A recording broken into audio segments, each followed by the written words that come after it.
Henning, thank you so much for joining us here at Empower. There have been lots of conversations at this conference about the digital revolution. Tell me what you're hearing and what are the most interesting things coming out of the event.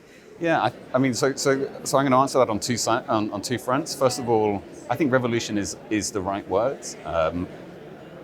You can talk about evolution, you can talk about revolution. I think there is a revolution which is taking place. We've seen it in other industries. We've seen what happened with the books industry. We've seen what happened with the travel industry. And if you look at financial services, and particularly at funds, we are still very much relying on pre-millennial technologies and pre-millennial processes. Yet in our personal lives, we are used to picking up our phone and ordering whatever we want, and it arrives same day, next day. Yet in our world, we still have to send each other faxes and call each other up to make sure, did you get it? That kind of thing. And so the entire industry has kind of built up this process which sits behind that, which involves people, I guess, doing data entry. So they're receiving these manual orders, these manual processes, and they're then having to put it into a computer system to then pass to someone else to verify, and then it goes to another organization, and so the revolution is going to be technology based, and I think to shorten that process so it's not going through many hands, and to automate it. So the industry, the asset servicing industry, has spent a lot of time thinking about cost. One of the big issues that we're seeing is around cost and fee pressures. The asset servicing industry, let me start a little bit further back. So the asset management industry realized a long time ago that it's very difficult to manage an operational process and a client service process at scale. And so they essentially outsourced or many of them outsourced their business to the asset servicers, because the asset servicers were able to then have the process to manage the scale, to do all the data entry as well as everything else. However, what the asset servicers had been busy doing was, I guess, taking advantage of lower cost centers, as well as finding, using technology to introduce efficiencies. There was also a lot of offshoring that took place. So, for example, moving of people and processes to Central Europe, to the East, to Asia, where it's cheaper to have people doing this than it is to invest in infrastructure. What we've seen, especially within the pandemic, is that doesn't always work. If you have a back office of people who are in India and you have to send everyone home because there's a pandemic, not everyone has Wi-Fi at home or has access to technology to be able to continue with those processes.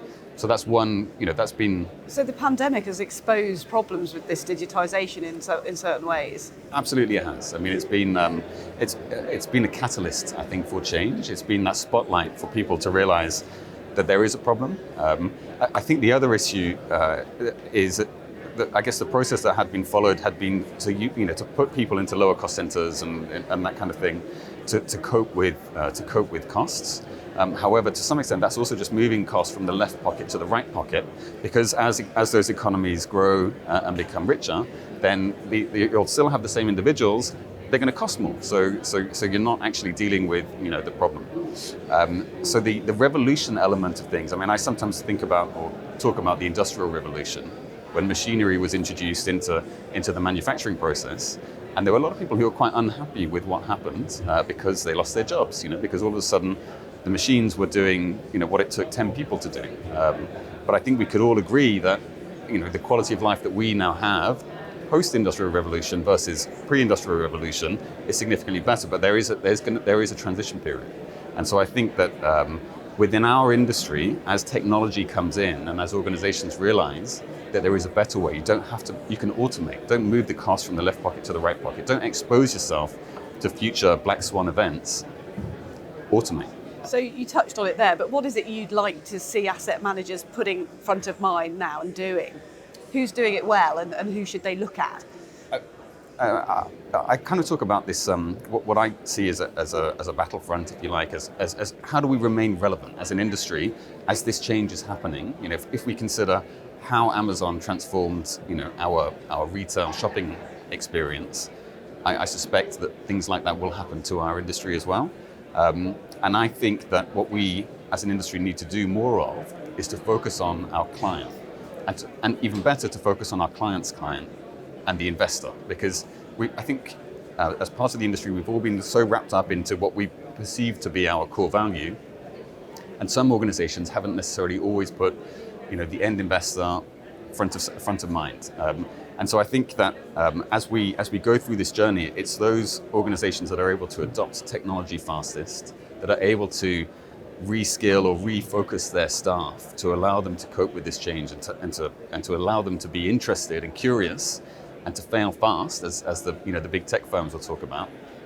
So finally, what are Calastone doing to support the asset managers in those aims? So Calastone, historically, and most people will know us as a messaging network or a message normalizer. What we will do is that we will connect legacy systems to legacy systems, and through that allow for automation to take place. And so we've done that very successfully for the past 13 years. We're the world's largest funds transaction network. Our clients are very happy with us. We deliver value across the chain. But what we're now also doing, we continue to do that, but we're now also overlaying that over a distributed ledger technology that we call Calastone's DMI Fund Services, and the distributed market infrastructure. And what that allows for is to allow asset servicers, asset managers, and asset distributors to have a roadmap towards full digitalization, tokenization, where you would start by leveraging Calastone's integration, to then start to realize that as you have integration with all the order flow coming across, you can then start to have a picture which appears, or a shadow register, which you can start to trust and to use and to have new reports. From there, you then move on to a full electronic register, a fully DLT-enabled register platform. And then the next step after that, the next logical conclusion is tokenization. And that's where we will see, we believe, a total difference between today's funds and the future of funds, the new paradigm which will be created. Henning, it's so great to talk to you. It's great to hear your passion on the subjects as well. Thanks so much for joining us.